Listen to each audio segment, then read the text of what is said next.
There's a specific kind of energy when you step out of a major transit hub and immediately smell the water.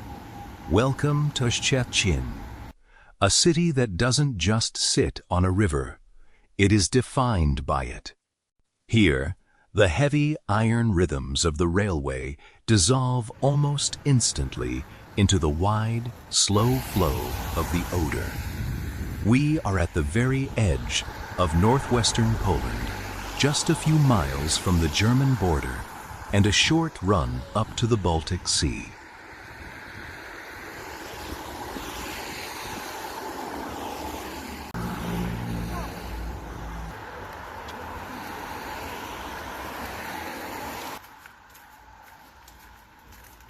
As you walk this promenade, the city's industrial heartbeat is always humming just behind the scenery.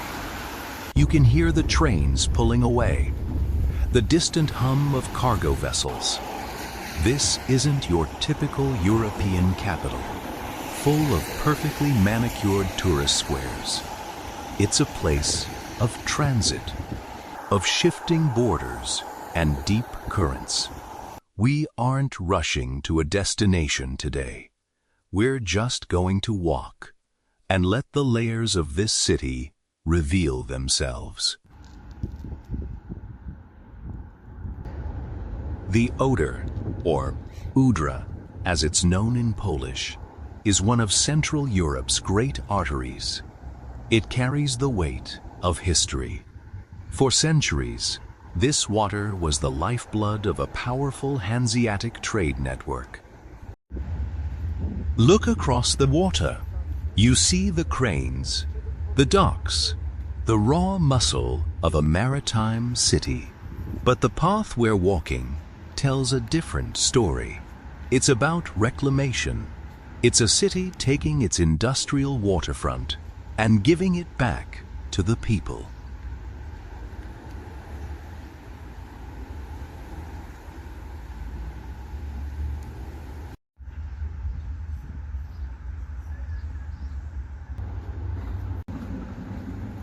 What makes the city fascinating is how it holds its contradictions. For generations, this was a German city Stettin, until the borders of Europe were radically redrawn after the Second World War. It became Polish. Entire populations shifted.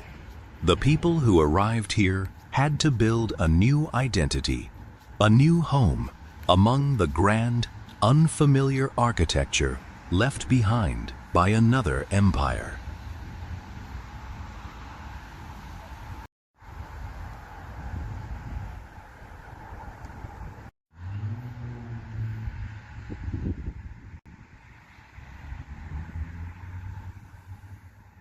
You can feel that texture as we walk. A city constantly rewriting its own story, while the river simply keeps flowing north toward the lagoon.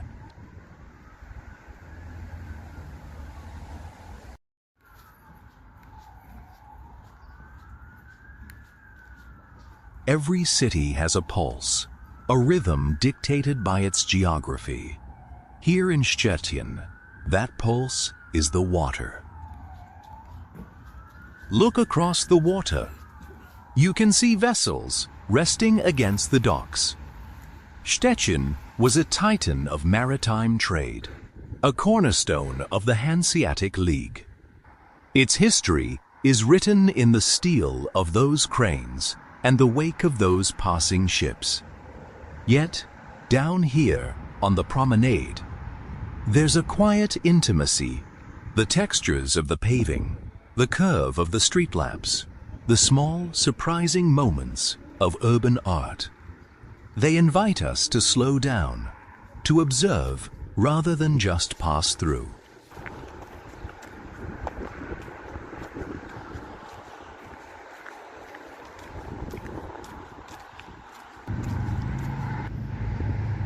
And then the skyline shifts. You look up and the working port gives way to something entirely different. This is the Chrobry Embankment. It is one of the most beautiful observation terraces in Europe and the Szczecin's landmark. Rising nearly 20 meters above the water, it was built at the dawn of the 20th century. It was designed to be the ultimate display of municipal power, a monumental terrace that announces to anyone arriving by water, we are a city of consequence. Even from a distance, the sheer scale of the stone against the sky commands your attention.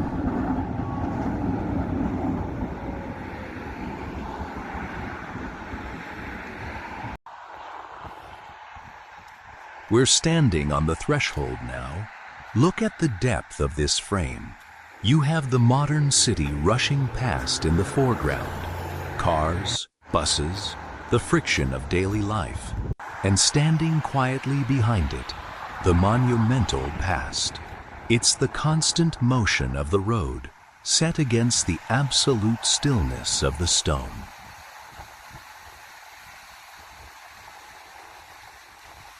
You step off the pavement, and the atmosphere instantly changes. You've crossed the boundary.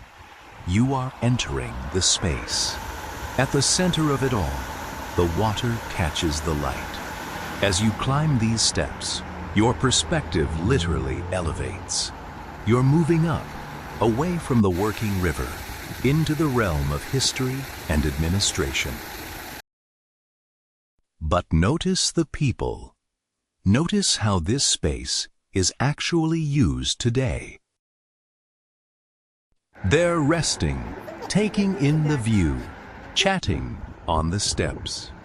What was originally built by an empire to be intimidating and grand has been entirely absorbed into the relaxed human rhythm of Polish life.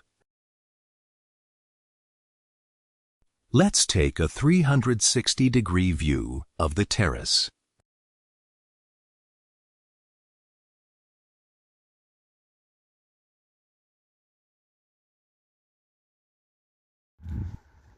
Flanking us are massive architectural anchors, the National Museum of Szczecin, holding the region's complex maritime and archaeological memories, and the West Pomeranian Voivodeship Office, the seat of regional power.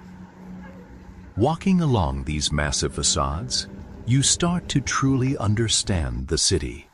It's a city of immense resilience, a place shaped by the friction of empires, by the vital flow of trade, and by the people who made it their home when the map of the world was torn apart and stitched back together. Today, Polish identity is woven into this early 20th century stone. The industrial port looks back at the civic monuments, and they belong to each other. It's not just a beautiful view, it's a testament to continuity, a story of survival and rebirth, written in water and stone.